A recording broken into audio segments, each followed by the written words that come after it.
Good evening. My name is Lori Zabata, and I'm a proud JWU alumna and the Director of Alumni Relations at Johnson & Wales University. Thank you for joining us for tonight's session, Sip with JWU, Oktoberfest and Seasonal Beers. We're excited to bring this program to you virtually, so together we can learn about the history of these beer styles and their flavor profiles. Before we get started, I'd like to review a few housekeeping items. This session is being recorded and will be available for future viewing. With the exception of the presenters, all participants have been muted. Please leave your cameras turned off until the tasting portion of the presentation. When directed, if you'd like to turn your camera on, please do so. If you'd like to ask a question, please use the chat button on the bottom of your screen. We will refer to this section to take questions at the conclusion of the presentation. Set your view to speaker view in the top right corner of your screen. This will be the best way to see our presenter. We suggest selecting Show Small Active Speaker Video as the view. Since we can't be together in person for this program, please keep it social. Feel free to share pictures of your at-home setup, a selfie or photo of you of who you're enjoying the session with. Be sure to tag at JWU alumni in your posts on Instagram, Facebook, and Twitter. I'd like to thank the Alumni Relations team for their help behind the scenes for tonight's session, especially Lauren Anderson, Manager of Alumni Relations, for her work to bring this program to us. Thanks, Lauren. I'd like to introduce our presenter, Alistair Williams, Professor in the College of Hospitality Management at the Charlotte campus. Aleister holds a BS in Hospitality Management from Sheffield Hallam University, an MS in Hospitality Consumer Behavior from the University of Huddersfield, and a PhD in Experiential Marketing from Leeds Beckett University. Aleister has worked extensively in the international hospitality sector and has spent time in senior management positions in the United Kingdom, Asia, Africa, and Europe. Aleister has taught both undergraduate and postgraduate level marketing and beverage courses in hospitality schools in the United Kingdom, Greece, India, France, and now the United States. He has published a number of articles and books focused on marketing and beverages in contemporary markets.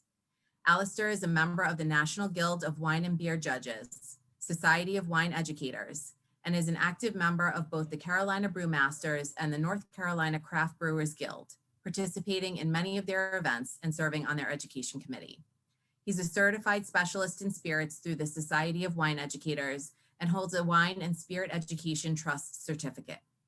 Aleister regularly consults with local craft breweries and opens Seaboard Brewing, Matthews, North Carolina's first and only brewery. Additionally, Aleister is a restaurateur, opening the Portrait Gallery Restaurant and Bar in 2018. This bar provides craft beers, cocktails, boutique wines, and farm-to-table food for his guests. In fact, he's there with us from there tonight. We're so grateful to have him and his level of beverage knowledge at JWU and with us this evening.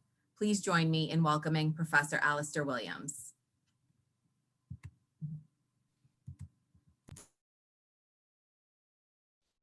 Good evening, how are you doing? There we go. I'm happy to have everybody here. I'm happy to have this opportunity to talk to some alums about craft beer, one of my passions.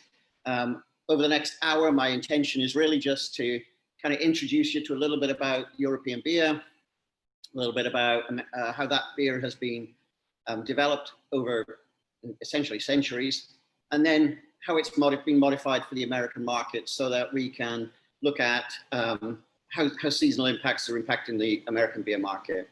And we're going to talk a little bit about it. We're going to talk a little bit about the heritage. And then the good part, we're going to taste some beers. I have four beers that I want to try to talk about. And I have some pairings that I think will be interesting as well. What I'm going to do is I'm going to share my screen so that you can see the PowerPoints as I'm talking along. This kind of part of the session will take about kind of 20 minutes or so. Then we'll have some time for the tastings. And then hopefully we'll have plenty of time for any questions anybody might have about either the beers that I've chosen or just beer in general. I really would like this session to be as interactive as possible. So, you know, there is no such thing as a stupid question. So, you know, feel free to ask anything. I realize we have very different levels of expertise on these sessions, you know, ranging from students who may have even been in my beer class before now, through to students who may be from SEE background, who have probably a little bit less although that's probably judgmental. So let's take it away and see what we do. Hang on a second.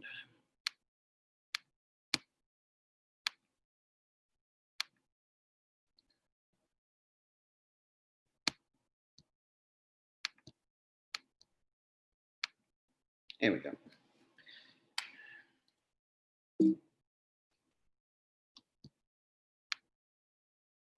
All right. Hopefully everybody can see that and it's working up. So this is the agenda for this evening. Obviously, I've just done a welcome. I really wanted to just kind of introduce myself a little bit, and thank you for that kind introduction. Sounds like I've done an awful lot, which presumably means I'm getting old. So I maybe need to cut my bio back so I look a little younger. What we're going to do is talk a little bit about the kind of heritage of seasonal beers, really from the kind of three great traditions.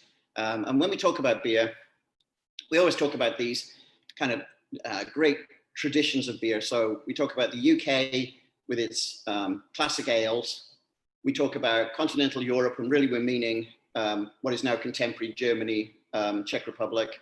And there we're talking about lagers. One of the things when we talk about seasonal beers, we'll talk about that difference between ales and lagers, because it's a very key part of what we mean by seasonal. And then that kind of third heritage, if you like, that third tradition, which is Belgian. And so we're going to talk a little bit about how each of those traditions has come along. And then we'll move into a little bit of a talk about how that translates for the American market and how American seasonal beers have become such a significant part of the market. Almost about 1 in 7 of all beers sold in America is, in the craft side, is a seasonal beer. Seasonal beers are an absolute driver for the American market. And we'll talk about why that is important. Talk about a little bit about, as I say, some seasonal beer and food pairings. I sent out a list of kind of suggestions I've got. So I have a cheese board in front of me. It's got some Stilton on it. It's got some Gruyere on it. It's got some Gouda on it. It's got a soft brie style beer. It's got some honey. It's got some fig jam. It's got some apples. It's got some olives. It's got some blackberries and cranberries, and it's got some crackers. So if I kind of get this, if I get disturbed during it and start eating, just don't worry about it. I'm going to talk a little bit about how we taste beer. The things that we look for and how it maybe differs a little bit from liquor and wine, which I know some of you have been involved with. My colleague, Sarah Malik, and maybe saw that one, and my colleagues from Providence when they did bourbon. So we'll talk a little bit about why beer is slightly different, which is really down to bitterness more than anything. And then the good part, we will go through the 4 beers that we're going to taste. Okay, doesn't want to work. All right, so when we start talking about seasonal beer, every beer has its season. Seasonal beers have a long history in brewing cultures, not only in the kind of 3 great traditions, but also in places like France, for example. We talk about Stella in a second, but most countries have seasonal beers, and the reason is quite simple. Beer is an organic product. It changes. It's a combination of malt, grain, and water traditionally. If any of you have heard of the Reinheitsgebot, which is this kind of German purity law that said beer is just barley, water, and hops, and then later yeast, when we realized what yeast was. Beer, like wine, is a living product. And so, it continually changes. Yeasts don't die in the alcohol. They continue to thrive. And as long as you feed them, they will continue to change. And so, seasonal beers have always been a part of how we do beer across all of the great traditions. Beer is a grain, and so beer is brewed traditionally in the regions where grain is dominant in Europe. Those conditions are harsh. Nutrition is important, and a lot of the beer styles that we think about, things like porters, for example, they were essentially food for people. The word porter itself, and porter is a good example because it is very much a kind of seasonal beer, but porter itself comes from the word porterage, which was to carry. And that's because these people were paid in beer, which was essentially, sugar, it was food. And so, these Northern European countries where beer is the great tradition, as we say, Britain, Belgium, Germany, beers were about sustainability. They were about helping people survive very long, cold winters. And those beers at that time would have been very dark and very malty. The beers that we think of today, the kind of pilsners, when most Americans particularly think of having a beer, they tend to think of just one style, and that's Pilsner, Budweiser, Miller. That's Pilsner. It's just one style of lager. Those are a relatively new beer. Most beers would have been dark, they would have been malty, because we didn't know how to control temperature. The reason beers are colored is because we cook grain. It's just like coffee. The more we cook the grain, the darker the beer is going to be. So if we want a really, really black beer, like a porter and a stout, we burn the grain. If we want a very light beer, like a Pilsner, we use a very light colored grain. In other words, we hardly cook it at all. Historically, back in history, we didn't have the ability, or people didn't have the ability to control the temperature of grain. And so what happened was they just cooked it. We mashed it. In other words, we got sugars out. We cooked it. We couldn't control any of those things. So the beers would have been pretty much unrecognizable today, but they would have all been very dark and they would have all been very sweet and malty. We think about hops, for example, as being this, all-encompassing bittering agent. But in the history of things, it's relatively new. We would have bittered beers because they were this sweet malt. We would have bittered beers with anything we had. In the UK, we didn't have hops, for example, to any great extent. So we used the river and lake bog plants, basically. Anything that was bitter to get rid of that kind of sweet malty note. So these beers would have been dark, they would have been malty, and they would have been relatively sweet. They would have been full-bodied, but they would have been strong. They would have had high levels of alcohol to try to get them through the season, because beer deteriorates really quickly. Beer goes off very quickly.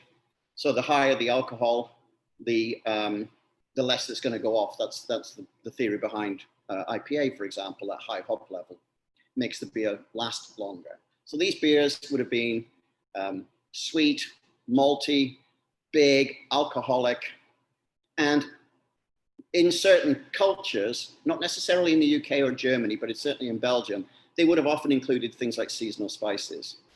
Now, there were beers in Britain that would have had seasonal spices. They're called wassails. They would have been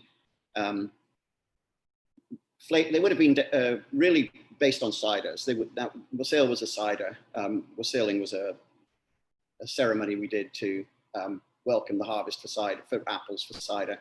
And those seasonal spices then kind of got moved into things like beers. But in Germany, of course, it wouldn't have happened because of, largely because of Reinheitsgebot, which means you can't add flavors. So the spicy notes that you would have got in German beers, or the spicy notes you would have got in most British beers, those would have come from fermentation. Those would have come from this interaction of yeast and grains, and then whatever we were using to spice that beer. Lots of countries had their own versions of seasonal beers. We think about Stella Artois, for example, and we think about it as essentially a Pilsner style lager. Stella Artois was originally developed in 1926 as a Christmas beer.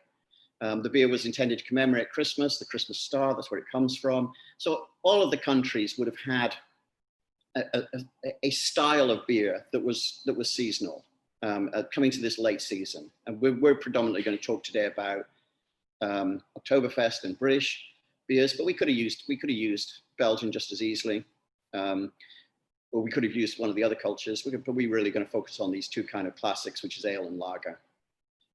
Important to remember, though, that in the UK and in Germany, the addition of things like fruits and sugars and spices just wasn't, it was not part of the heritage. That's very much Belgian. UK and Germany had Reinheitsgebot, which meant, essentially you couldn't. UK didn't have Reinheitsgebot, but it still had the same tradition of beer would be made and drunk without being adulterated in any way. It's really only in Belgium that we tended to add things like fruits, sugars, and spices.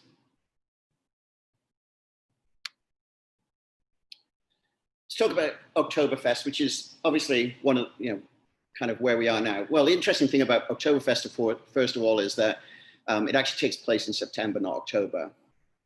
It traditionally, most German towns, the one we think of is Munich, of course, but most German towns have Oktoberfest festivals. The original, though, obviously was in Munich. It lasts for 16 days there. It starts in mid-September. It always ends on the first Sunday in October, hence the word Oktoberfest. This is a very old tradition. Oktoberfest has been commemorated in Germany since 1810, and originally it was nothing to do with beer.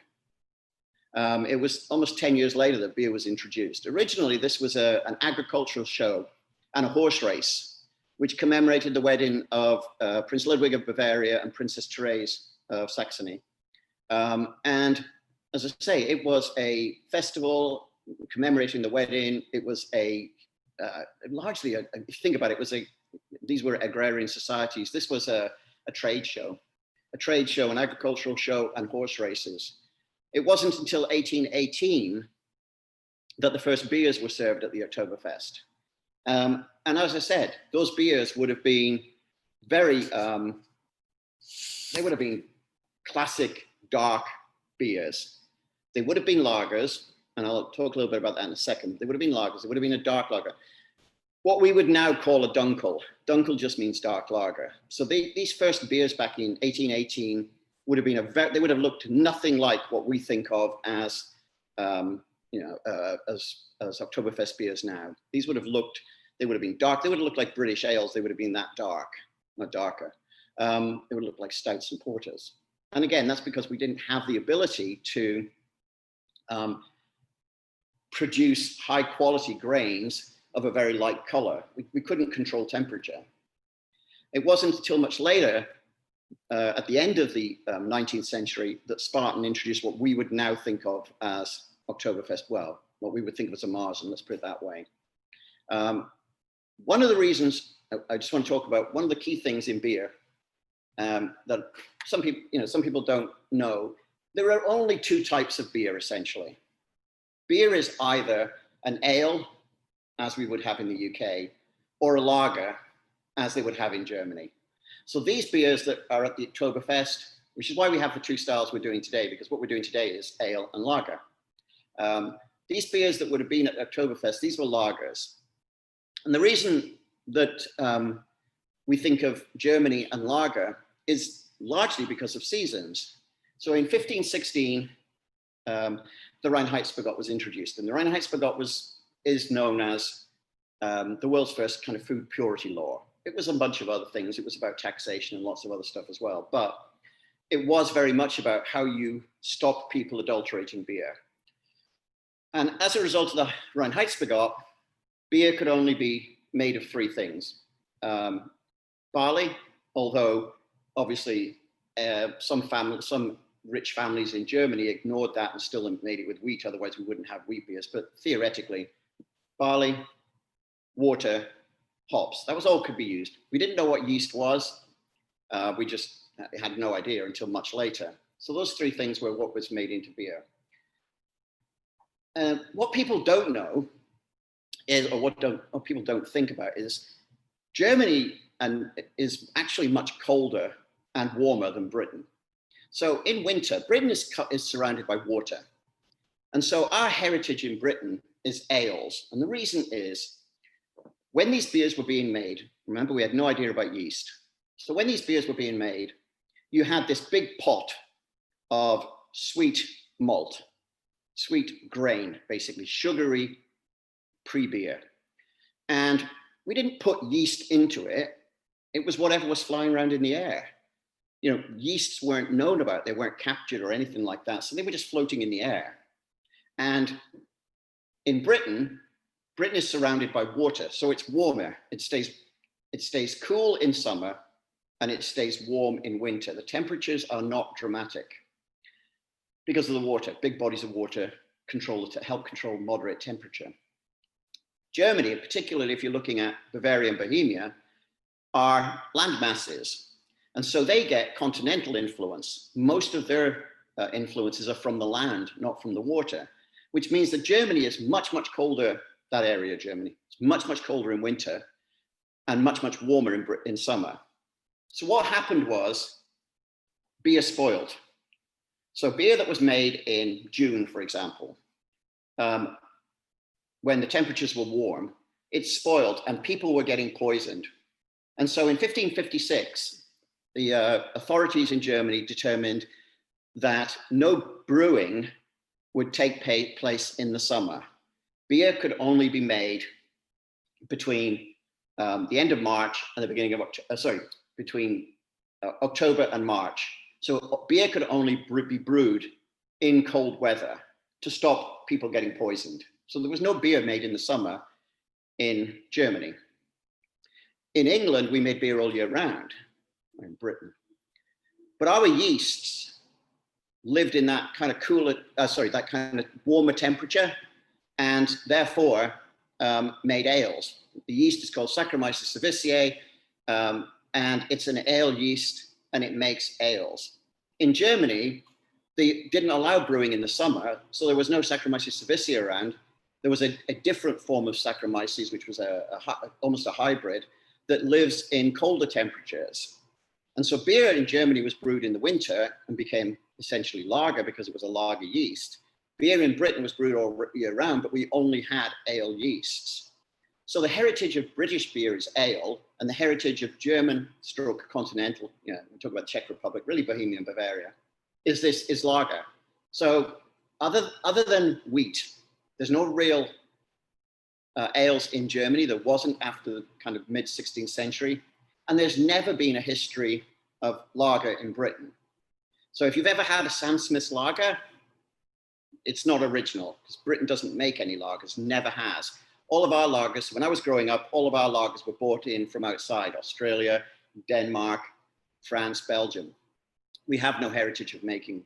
So when you start talking about the two great traditions, and then Belgium, it's really to do with ales and lager yeasts. In Britain, ales, these sweet caramel toffee beers, and then in Germany, Czech Republic, lager, because of the yeast. It's all down to yeast.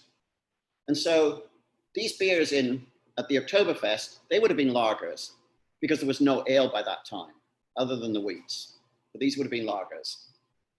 They would have been dark, they would have been sweet, and this is what was drunk at that time. It wasn't until 1872 that Spartan, which is one of the beers that we're going to taste today, managed to control the temperature, the cooking of grain, and really was the first attempt to make what we would now class as a modern Marzen, which was a very light beer. They weren't the first to do it. Vienna had been doing it before that time, but Spartan introduced to the Oktoberfest a modern Marzen, a March beer. Marzen just means March, and it reflected the fact that these beers were made to be drunk over the summer when beer couldn't be made. So they were higher alcohol so that it would last through the summer so people could still drink before the new beers came back in October. So that Marzen in 1872 was introduced by Spartan, hugely successful. Everybody loved it. And it replaced Dunkel's to become the official beer of Oktoberfest, and is the beer that we think about, or was the beer that we tended to think about as a Oktoberfest beer, moving away from these dark styles. There was a second change in the 1970s. What happened was that some of these beers were still thought to be a little too big. Obviously, by this time, we've got refrigeration and all of those things. We've got very, very sophisticated control of temperature. So in the 1970s, some brewers, and there's only 6 brewers can have beer at Oktoberfest, the 6 original brewers.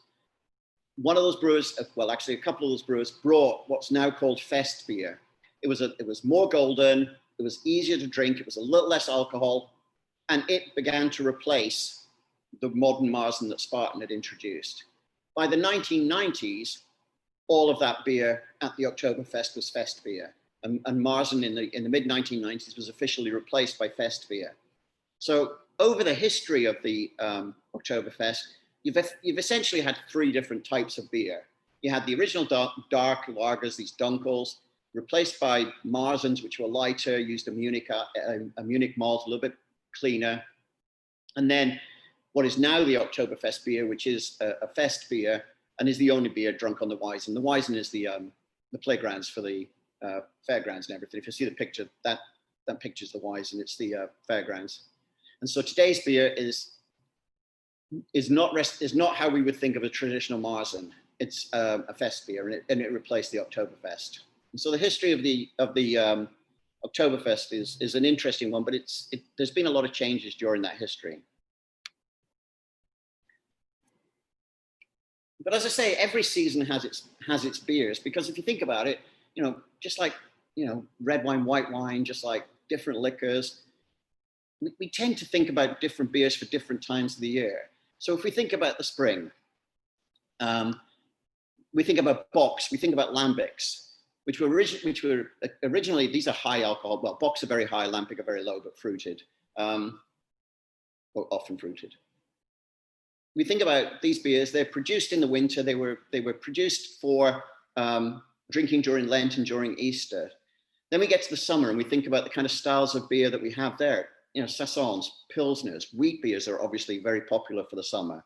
Lighter, cleaner, very low. If you think about most wheat beers don't have big hop profiles. They're clean, they're light, they're citrusy, and they're just, those are the beers that we think of for summer.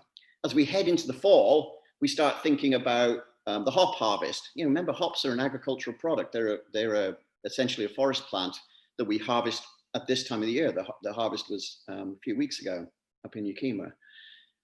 And so the beers in the fall start to get a little bit hoppier, a little bit more bitter. And obviously in the US, you start to think about all of the kind of flavorings as well. Things like pumpkin, obviously, is a huge one here. Maple, fruit added. We don't do that historically in Britain, but over here, certainly.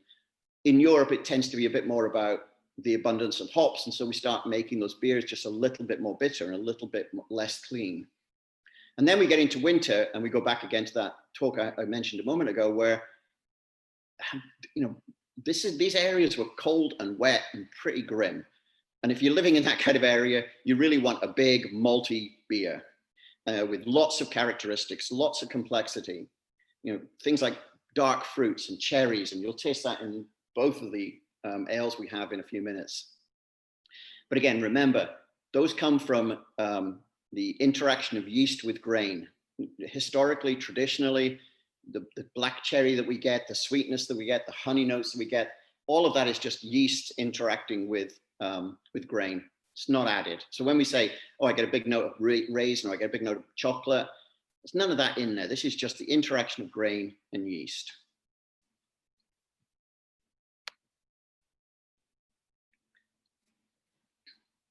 So what happens when we start talking about the American market? Well, the American market, in terms of, so you have to think about the American market in kind of three chunks, really. I'm going to really just focus on the craft, though. Craft beer market in the US, it's not a very old market. It's only really, it's been since the late 70s, and there's all sorts of reasons for that, but we've only got a craft beer market in the US that's really kind of 20, 30 years old. There's no heritage to go against. There's no legislation as there would be with the Reinheitsgebot, for example. And so American craft beer, which is now about anywhere between 12 and 15% of the market, depending on how you define craft. But it's always been rooted in creativity. Brewers showcase creativity through seasonal beers. So this is my bar, for example. It's in Matthews, downtown Matthews, if any of you know this area. Across the road is Seaboard Brewing, which is where I helped set up the brewery. And we have, a couple of their seasonal beers on our taps at the moment, because they did a pumpkin beer. Now they did a Marzen for Oktoberfest. And so, the creativity part of it has always been how brewers showcase creativity. So for example, in Charlotte, Noda, which is one of my favorite breweries, just really, really great people, really good at helping us in terms of the students. They're people like that, and Birdsong always allow us to do tours when we're allowed to before COVID. But they just won a gold medal at the Great American Beer Festival in Denver. They won their second for Gorgeous, which is their pumpkin spice beer. Not my favorite. I'm British. We don't do that stuff. But Americans, absolutely, it's about creativity. You know, American brewers see seasonal beers as a kind of a way of developing uniqueness, a way of showing the way that they're developing their brewery and way of separating themselves in the market. And it's a really important part of the market. As I said at the beginning, about 1 in 7 of all craft beers in the US is seasonal. And so you have things like Marzens. Obviously, you have all the fall ones we've just had with the fall fruits, pumpkins. You have the summer ones where you start looking at things like citrus. And then, of course, you have the winter ones. And some of these beers are so important that, you know, they're coveted. They're some of their best-selling beers. Sierra Nevada has Nuna Lager, which is a big, strong lager. Great Lakes has its winter ale. Anchor has its Christmas beer. The one we're going to taste, Bell's Christmas Ale, has a long heritage. And so these beers have become really important in the American market for just differentiating your brand in the market. It's a really important part of how craft continues to grow. And we'll go through winter and then we'll start back into the spring, and you'll start seeing all of those kind of spring beers coming onto the market.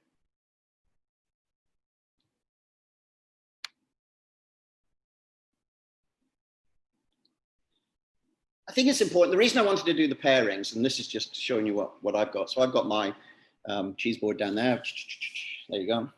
The reason I think it's important is because we should always remember the beer and food go together. You know, these beers were produced largely to to drink with the foods of the region. And so, you know, when we start thinking about beer and Oktoberfest, I think it's kind of important to think about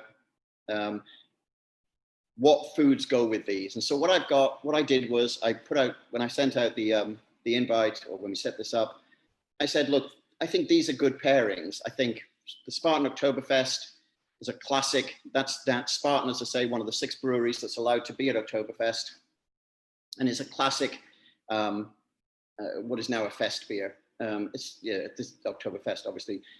It's a riff on the Marzen, as I said. And it goes brilliantly with the Stilton, or I've got Stilton, but any hard blue cheese. And the reason is because these beers just go brilliantly with inoculated cheeses. And so that blue hard cheese is going to go really well. It's going to pick up the character. It's not good. If you use maybe something like a Gorgonzola, for example, with a little bit too much salt in it, and it's not going to pair well. Or Campozola, it's just a little too soft for that Oktoberfest. It'll just overpower it a little bit. The beer will overpower the cheese. So something like Stilton or a hard blue cheese is just really, really good. And as we do the tasting, I'll talk a little bit more about that as well. With the Lenny Boy, so I've used Lenny Boy's Fest beer. There are a whole bunch in Charlotte of different Fest beers. I chose Lenny Boy's. I think it's a good example. Talk a little bit about that when we talk about the pairings. And again, I've got a triple cream brie with that, soft and creamy and really kind of fatty, which will just go awesome.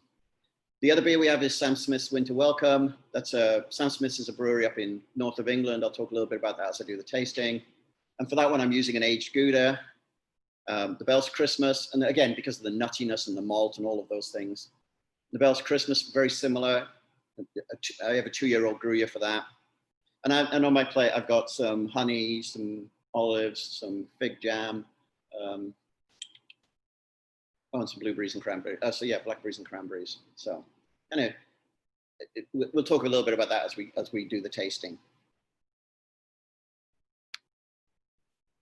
Okay, so time is 6 o'clock. Am I on time? Oh, look at that. Just almost perfect. So what I'm going to do now is we're going to kind of transition over to the tastings. Sorry, I apologize. Transition over to the tastings. And we're going to talk about how we taste beer. So what I'm going to do first is I'm going to get my two. So I have my 2 UK beers, my UK and my American ales. So ales, there's a myth, of course, that Britain drinks its beer warm. We don't drink our beer warm at all. What we do is we drink our beer at room temperature. I always think about the difference between ale and lager as like the difference between red wine and white wine. So white wines are simple and clean and fresh and perfect at the right temperature, and you get all of that elegant fruit coming through.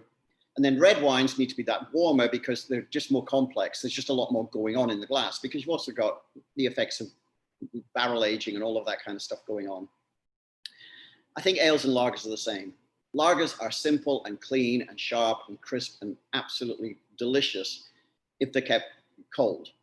Ales need to be at room temperature because they're much more complex and they're much more, those ale yeasts I was talking about earlier, those ale yeasts are really aggressive. So ale, the word lager means to store. So lagers age and condition over a much longer period of time. When we make lagers across the road in the brewery, you can't sell them less than 4 or 5 weeks old because they need time to age. Ales we can sell after a week because the ale yeast is aggressive and it's working really hard in this warm water and it's producing lots of complex aromas. And so I took my ales out of the fridge probably 20 minutes ago so that they've just got to a temperature, they just got to the right temperature. You should drink these things at kind of, just a little bit warmer than the lagers. The lagers need to be clean and crisp. So my lagers are still in the fridge. We're obviously going to start with the lagers. So I'm going to get one of those out. I'm going to get one out the fridge and we can start talking about how we taste beer. So let me turn around.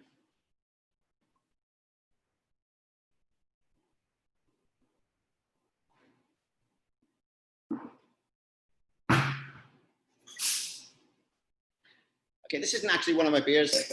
I'm going to get to my beers in a second. I'm just going to do this one with the reason being, if I talk and show you how to pour beer and taste beer, what's going to happen is that the flavors go off very quickly, and so we're going to lose a lot of what we're looking for. So when you pour a beer, you need a head on beer. The reason you have a head on beer is to hold aromas in.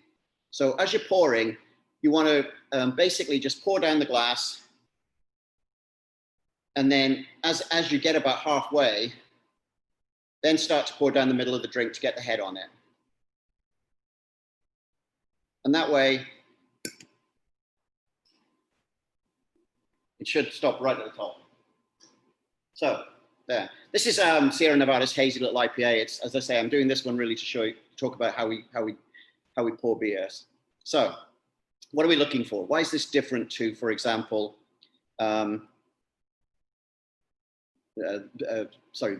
spirits and wines? The biggest difference is bitterness. So I'm sure some of you will remember from when you were students, if you did any beverage classes, you were told we have an educational license which lets us under 21s taste, for example. One of the difficulties with the beer class is that educational license is colloquially called a sip and spit license, whereas our students have to, if they're under 21, have to taste the beer and then swirl it around and then spit it out. Big problem for that, of course, is we know that the element of your tongue or your mouth that tastes bitterness is right at the back of the throat. So historically, we've always said, you can't taste beer unless you actually swallow beer because the bitterness, the area of your tongue, the area of your mouth that senses bitterness is right at the back. So that's the biggest difference. What we're looking for the same things as we look for in wine and liquor. We're looking for the notes of fermentation. We're looking for the notes of aging. We're looking for grain. We're looking for all of those things. The big difference, we're going to still have sweet, sour, salt, umami, fermentation notes. But unlike wine, for example, unlike most liquors, we have this thing which is hops, which is bitterness. So hops does two things: adds flavor. Beta acids do that, and then it has alpha acids which add bitterness. And so when you're tasting these, the hop bitterness is the big difference between tasting beers and tasting liquors and wines. So we give the beer a swirl. And again, remember, we're not going to swirl a lot of this because I'm going to pour a little bit away just for a second while I talk. Okay. So we're not going to we're not going to swirl it too much because we don't want to knock the carbonation out. I mean, a big part of evaluating beer is looking at it. So when we look at it, you know, we're looking at how cloudy it is. We're looking at the color of the head. We're looking at this, what we call lacing, which is this, it's this foam that's on the glass. That's called Belgian lacing. So we're looking at how much it laces. We're looking at, as I say, turbidity, carbonation, all of those things. So we don't want to swirl it too much, because if we swirl it too much, we'll knock that carbonation out.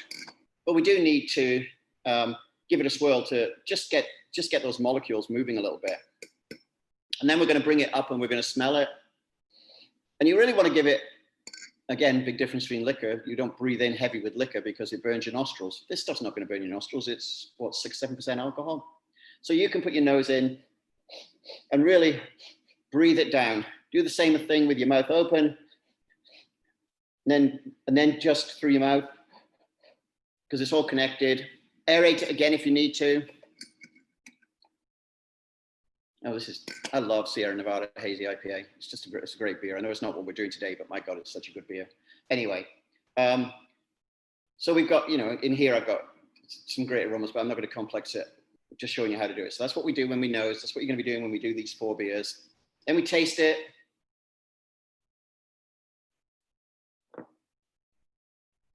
Swirl it all around. Explore the entire palate. Try not to swallow it straight away. Try to judge things like sweetness, salt, bitterness, acids, anything else you can think. There's a ton of citrus in this thing, for example. And it's got a lot of hops, obviously. It's an American IPA. So it's got a lot of kind of citrusy hops, for example. So that's what you're looking for. You know, what are you looking for overall? The color, the head, the lacing. How balanced is it? How complex is it? How bitter is it? Is it florally? Is it fruity? Is it earthy? Can you get chocolate, licorice, malt, grain, toast? You know, what are we getting? So we're going to move to the tasting. I'll put that one aside. And we're going to move to tasting, and kind of that's what we're going to be looking at. So what I'm going to do is I'm going to start with obviously the 2 lagers. I'm going to get out of the fridge. I'm going to get the Spartan. We'll start with that one. We'll do that tasting. Move on to the second of the beers, which is the Lenny Boy Fest beer, and then move to the English ale, and then to the American ale as well. And hopefully we'll be done by 10. It gives us about 10 minutes or so, which is enough time to taste. And then we can pick up any questions if anybody has any. So again, excuse me while I just turn around.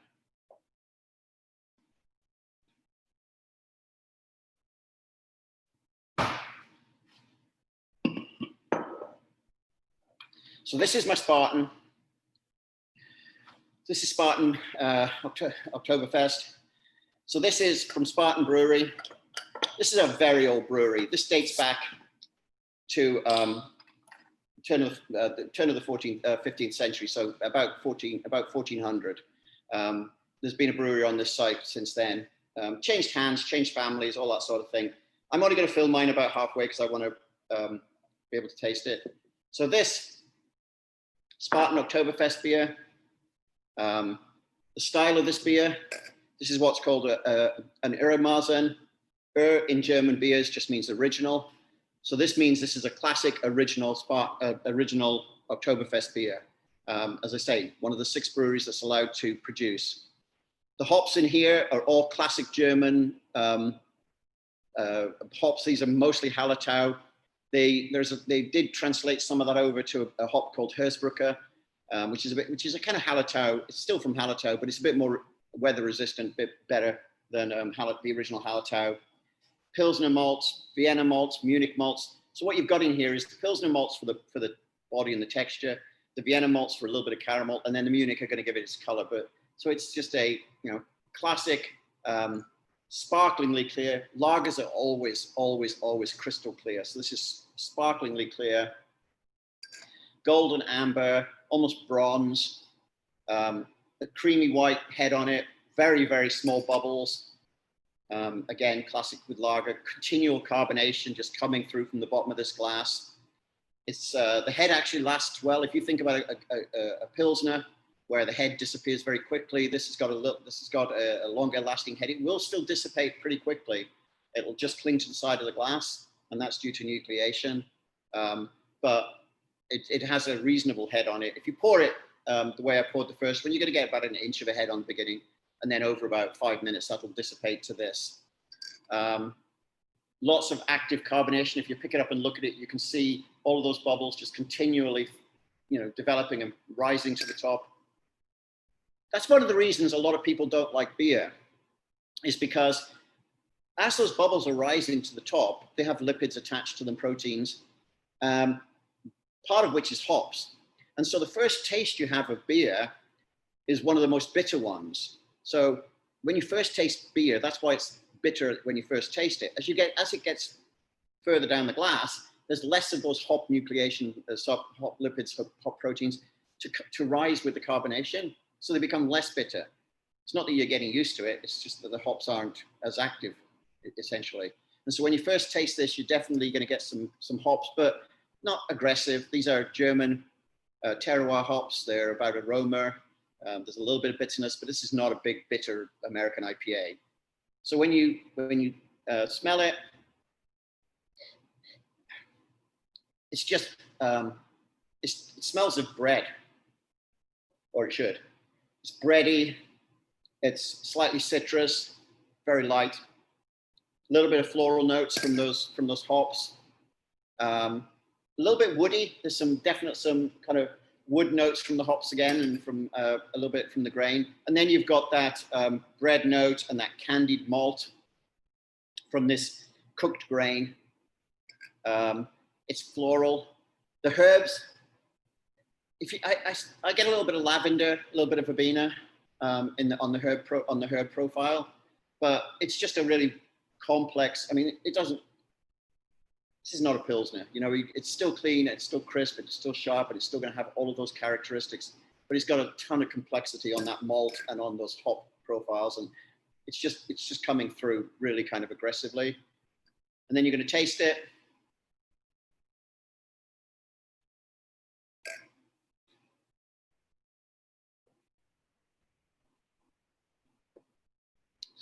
It's absolutely gorgeous. It does exactly what it says on the label, yeah?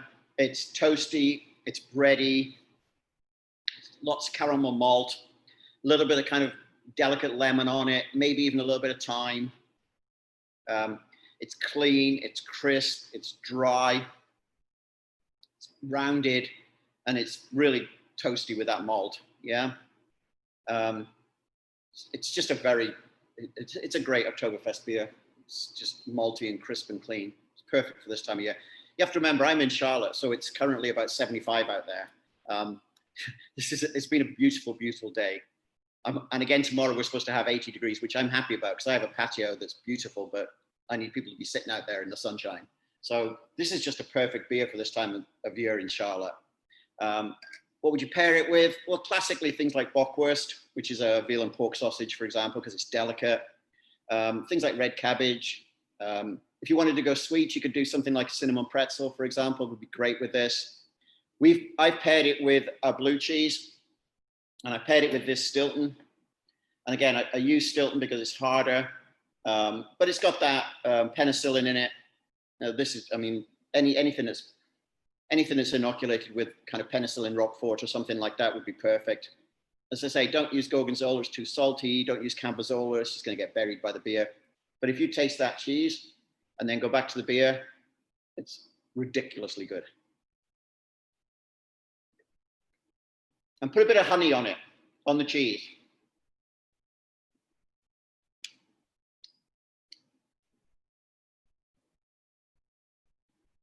All right, I'm going to stop because I could just do this for the rest of the night now. It's a great combination. That blue cheese and that honey and that beer just works really, really well. I'm not really going to stop. I got 3 more beers to go. Okay, so American equivalent. This is Lenny Boy. So Lenny Boy is a brewery here in Charlotte. They actually started as a kombucha brewery back in 2012. Originally, that's what they made over in towards Noda. Then began brewing about a year later, and are still really, really well known for their kombuchas, which is a tricky thing to do, to be doing kombuchas and and the yeasts that are involved in that inside a brewery as well. There's a lot of trouble with that kind of, or difficulty with that kind of thing. This is their fest beer. So again, and this is where you see what happens when the American market, manipulates the beer. Because if you see again, let's go to this one. There's our German Spartan beer, and there's our American, right? And the first thing you should notice is, where's the head? And look at the color. So, this beer is an American version of a Marzen Fest beer. It's not the same, and that's okay. We should recognize our own traditions, and so this is a very different beer. These guys, it's around the same alcohol. The German beers are 6% or 5.9. The American is about the same, 6.3. About the same bitterness. We talk about IBUs, International Bittering Units, which measure how bitter a beer is. The Spartan's about 23, 24. This is probably about 30. So same. The big difference, just a lot more Pilsner malt in here and a much less Munich. And so the color is just more of a dark gold like copper. It's definitely not bronze. It's definitely not golden amber like the other one. This is much more of a very dark gold, very light copper. It's not as aggressive in terms of carbonation. It's almost like a sparkling wine. The carbonation is much less aggressive. Very, very light, foamy head on it. You really have to work to get keep a head on this stuff. It disappears really quickly. Very thin, tiny little beads on the head. Minimal amounts of lacing. This is a very light beer compared to the other one. And that comes through when you taste it as well, because when you still get, when you nose it, it's much lighter in flavor, much less complex, much simpler. There's not the same amount of breadiness to it. There's some caramel malt, there's some bread. So it hasn't got the earthy notes. It's very light. Still got some citrus, still got a little bit of spice, but it's kind of harder to work out what that spice is. In the other one, you could definitely get lavender, you could get verbena. Here you get a little bit of, I guess maybe thyme or something like that. It's very clean. And that comes through on the palate as well. So when you taste it, it's light, it's clean, it's crisp, it's relatively simple, very, very light, light to medium body, clean, crisp, clean finish. Again, in terms of pairings, I'm thinking here maybe something like carrot bisque or maybe mushroom risotto, for example, would work. Just bring a little bit of that earthiness back in it. What we used is a brie, so a soft ripened cheese. And the reason is fat. I think this cheese, because with its fatty content and its rind, it's a very light bloom.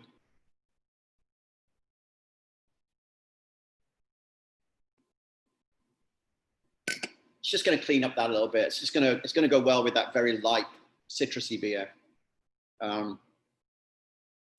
As a preference, I'm always going to pick one of the classic 6 Marzens or Oktoberfests. I'm going to pick Spartan or somebody like that because I just think they're more complex. But I think there's room for both of these type of products in the market. The other 2 beers we have are very different because these are lagers, clean, crisp, sharp. The other 2 are ales. The first of those 2, this is Sam Smith's. Sam Smith's is a very old brewery in the north of England, a town called Tadcaster. This brewery has been around since the mid-18th century, so 1750 basically. It's Yorkshire's northern England. It's Yorkshire's oldest brewery. Still uses horses to deliver to its pubs around the village. Still has these things called Yorkshire squares, which are big stone open fermenters. This stuff's made in an open fermenter. So any of you have ever been to visit a brewery and you see all that gleaming silverwork and shining stainless steel, they have big open square pits that they ferment this stuff in. And then they just add the yeast to inoculate it and make it the yeast that's going to be the one that dominates. One of the original, still use the original wells that were sunk in the 18th century. Still use the yeast strain on this. It's 100 years old. Every one of these is, every year is vintage dated with different labels. So this is this year's label. It's different to last year's. First brought to the US back in 1990 by a company called Merchant de Vin, when craft beer here was beginning to take off. And you classically serve it in a tulip type glass like this. Ale should always be really in a glass where you can compress all of those esters. Lagers, a different kind of beer. So this is a Sam Smith's Winter Warmer. Nothing added. All of the flavors and everything come from the beer. It's again, same kind of alcohol level, 6%. Same kind of bitterness, about 32. But now we've got British hops. These are East Kent Gouldings and Fuggles, and an English Pale Ale. Most importantly, it's an ale, so it's just so much more complex. Look at the bubbles. If you look at the bubbles, they're much bigger, much more complex. The color, it's just a color of golden British toffee. It's honey, amber, creamy white head on it, laces with big bubbles. When you give it a swirl and nose it, it's totally different. Toffee, spice, earthy British hops, caramel, big sweet malts, slight licorice note, all of those things coming through, and all of those are brought fruit. All of that's from yeast, and all of it's brought through to the beer. When you taste it, it's malty, it's earthy, it's toffee, it's caramel, all of that comes through. You could serve this with classic British foods like roasts and stuff like that, Christmas cake, all of that kind of stuff. We've done it with a Gouda, so a year-old Gouda, not smoked. The older the better. It's just going to give it that. These cheeses develop toasty toffee notes. If they're old enough, this is a 2-year-old, they even develop like a pineapple note to them. And then when you taste them with the beer, it's just fabulous.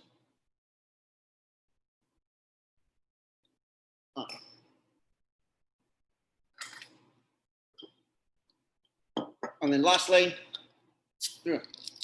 here's our Bell's Christmas beer. Bell's Brewing, Kalamazoo, Michigan. Been brewing since mid-80s, but only making their Christmas beer since about 2003. Again, the reason I chose this is because it's not added hops or anything like that. It's all about fermentation. There's no spices added. These are Northwest hops from Michigan and Pacific Northwest, probably Chinook, citrus, something like that. Big herbal ones. And when you smell it, you've definitely got some big hop notes and just some really earthy malts. You can taste it. Again, dark red, brown sugar, dark fruit, no bitterness. It's really sweet and malty. A little bit stronger. It's American, 7.5%. A little bit more bitter, hardly though. And now you can do, almond cake. You could do roast vegetables, and we do it with the Gruyere because it's just incredibly nutty. The older this Gruyere is, the better because it's really nutty and earthy and complex to go with this American beer.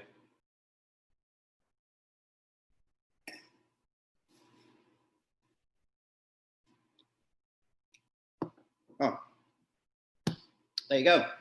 There's winter beers and seasonal beers. If anybody's got any questions, I'm happy to take them. Thank you, Alistair. This was so informative, and I found some beers that I've never tried that were really great.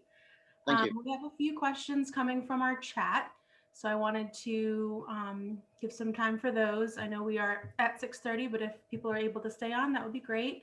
If not, the recording will be sent to you. And so Paula was saying, on noticing the lacing, isn't that more about the glassware cleanliness? And what glassware do you recommend for an ale and lager? Yeah, I mean, that's a really good point. Yeah, it absolutely does have. It doesn't have more to do with it, but absolutely it has an impact. So what happens is, interestingly enough, dirty glasses encourage carbonation because what's happening is nucleation. So absolutely, it has to do with glassware. So yeah, for example, in here in this bar, we wash all our glasses in our glass washer. We never put them into the commercial kitchen because the glass cleaner, the dishwasher there is very different. The chemicals are very different. But it also has to do with things like hops, because essentially, if you think about Coca-Cola, the reason that Coca-Cola doesn't keep ahead is because it doesn't have protein. It still has carbonation, but there's nothing to structure the head of the beer, the head of the Coke. What happens in beer is that we have these proteins that form a layer around the bubbles of CO2 as they rise. And so it is to do with most of that. It's a really complex science, and it's a bit much for this kind of level, but most of that is to do with proteins that are produced by grain and hops. So you're absolutely right. There is definitely an impact of clean glasswares and dirty glasswares, but I'm assuming that the glasses are clean. They better be. And the reason we're getting lacing on these is because of the different proteins from the hops. And I did mention, I always think ale should be in something like this, which has got some, what it does is it brings all the aromas together and then allows them to dissipate, so like a tulip. Whereas Pilsner glasses can be a little more open. It's still better for them to be curved to concentrate the aromas, but you're not trying to capture them. You don't have the head to capture those aromas anyway, so it becomes less important. Great. Thank you. Dion is wondering, is the quality of beer influenced geographically by the quality of water based in a region? Oh, absolutely. It's a really good question, because water is absolutely the most important thing. Because if you think about it, we can transport grain, we can transport hops, and we do. Yeah. So if beer is only three things, hops, water, and grain, the one thing we can't transport is water. So the great beer cities, the great beer places are great beer places because of water. So London is on this artesian well. Burton, where IPA comes from originally in Britain, is on the river. So water is absolutely essential. And I'm sure you got that discussion when you had bourbon. Water quality, what's in water is what determines whether yeasts can live or die, for example. It influences isomerization of hops. It's absolutely 100% critical. You can't make Pilsner in London because the water's wrong. You can't make IPA in Munich because the water's wrong. Water profiles, so commercial breweries change their water profile to reflect the water profile of where that beer originates. So if you're making a OMB in Charlotte, makes Pilsner, they replicate the water from Pilsen, where it originates from. Yeah, water's absolutely critical. Sherry is from San Diego, and she mentioned some of the craft breweries in her area, and she wants to know, have you tried any, had the chance to try any beers from San Diego? And if so, do you have any favorites? Yeah, I've been lucky enough with JWU to go to San Diego 2 or 3 times for different conferences and stuff. So I've had an opportunity to go to quite a few breweries. I think, San Diego's, along with many other cities, they were 10 years ahead of everybody else. They have some absolutely fabulous beers. There's some great beers. And so I wouldn't want to say I have any favorites. I love exploring breweries. And so, I just think there are some great breweries in San Diego. Great. We can do one more question. Dion was wondering about, should a beer always be drank in a glass, and do cans affect the quality of the beer? Yeah, no. So cans definitely affect the quality of beer, but in a good way. The best packaging for beer is without a doubt a can, because the biggest damager of beer is light and air, oxygen and sunlight. So if you drink something like a Mexican beer, for example, in a white bottle, it's deliberately done that way to give it a little bit of skunkiness, because it's part of the flavor profile. You put a British beer in that open white glass, it's pretty disgusting. Any of you ever had Newcastle Brown? It's, for me, one of the worst beers you can drink, because it just skunks up really quickly because of the white glass. So cans don't do that. They're absolutely the perfect medium for packaging. But just like, screw tops on wine, there's a romanticism with beer. There's a theater to it. There's no theater in opening a can of beer. But in terms of quality, I guarantee the beers in cans are 10 times the better quality than the ones in beers because they just don't have the opportunity to go bad. Would I drink a beer out of a can? Absolutely not. But would I drink a beer out of a bottle? Absolutely not. I'm British. We put it in a glass. Yeah, no. Good insight there, though. And so this will be our last question, and there are some others in the chat, so we will have. As I said to you before, I'm more than happy to answer people individually if they have any questions at all. My email is obviously just Alistair Williams at JWU. So anybody who's got any questions, more than happy to answer. Great. So one last question from Pete. He's mentioning your establishment, so that's great that he's local to Matthews. But he is wondering, do you use the Untapped app to rate and record your insights? No, I'm not. I know whether I like a beer or not, and so I don't need to record it. I know a lot of people do, but I have nothing against them, but I just personally don't need to. I'm not that specific about it. I'm very open to people doing it. It's just not something I use, but I know a lot of people who do. Great. Well, thank you, Alistair. I'm going to turn it over to Lori to close us out. Great. Thanks, Lauren. Thank you, Professor Williams, for leading us on tonight's tasting experience with Oktoberfest and Seasonal Beers. It was such an informative and interesting discussion about the distinct differences between lagers and ales and some history on the seasonal aspect of beer. We're grateful that you shared your time with us this evening and appreciate your insight. Your passion for beverage education is so appreciated. We'd also like to thank all of our alumni attendees for joining us for this seasonal celebration. This event was a perfect example of the immersive education our students receive. In the College of Hospitality Management, our faculty pride themselves on providing students with portable skills that can be applied to any sector of the hospitality industry or other industries, which is so important during times like these. If you're in a position to give back, please consider a gift directly to the College of Hospitality Management to help Professor Williams and his colleagues continue to prepare the next generation of food and beverage experts and hospitality industry leaders. We've shared the link in the chat window, and I thank you for your generosity. We sincerely hope that you enjoyed this evening's session, Sip with JWU, Oktoberfest and Seasonal Beers, part of the JWU for You family of programming. Through JWU for You, alumni can engage in informative and interesting discussions related to professional development, social and avid interest topics. Join us on November 19th, when we will discuss beverage menu planning for your upcoming holiday celebrations.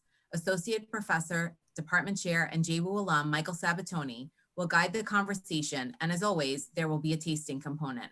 Think signature cocktail. For more details and the full listing of upcoming events, please visit our events calendar at alumni.jwu.edu. Thank you so much for attending. We appreciate it and wish you a wonderful night.